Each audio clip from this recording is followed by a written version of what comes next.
నిమిషాలు నా మాటలు వినాలని నేను ఆశపడుతున్నాను. నిజంగా నా మాటలు మీరు విన్నట్లయితే ఒక సత్యం తెలుసుకోగలుగుతారు. ఆ సత్యం ఏమేనంటే, నిజంగా మనిషి, మీరు ఒకసారి ఆలోచించారు, నిజంగా మనిషి ఈ భూమిని ఎందుకు బతుకుతున్నాడు?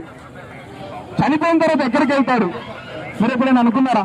నిజంగా ఇప్పుడు కూడా సైంటిస్టులు మనిషి చనిపోకుండా ఎన్నెన్నో రకాలుగా చేస్తున్నారు, కొన్ని కోట్లు ఖర్చు పెడుతున్నారు, అయినా కానీ ఇప్పటికి కూడా సమాధానం దొరకలేదు. ఎందుకనంటే ఈ సృష్టి దేవుడు సృష్టించాడు కాబట్టి. నిజంగా మనకి నేను చెప్పిన విషయం ఏంటంటే, మనం ఎక్కడి నుంచి వచ్చాం, చనిపోయిన తర్వాత ఎక్కడికి వెళ్తామని మీరు గ్రహించినట్లయితే నిజంగా ప్రధాన యేసుక్రీస్తుని నేను నమ్ముకున్నట్లయితే పరలోకం రాజ్యం జరపడుతుంది. అసలు పరలోకం ఏంది, నరకం ఏంది? నిజంగా మనం ఎక్కడి నుంచి వచ్చాం, మనం చనిపోయిన తర్వాత ఎక్కడికి వెళ్తాం అనేది గ్రహించాలి. మీరు నా మాటను గ్రహించినట్లయితే మీరు సత్యం తెలుసుకొని పరలోకం రాజ్యం చేరబడతారు. అదేమేనంటే, మనం బతుకున్నప్పుడు భూమి మీద ఎన్నో పాపాలు చేస్తుంటాం, కానీ ఈ పాప నిమిత్తం మనం భూమి మీద ఉన్నప్పుడు అన్ని పోవాలంటే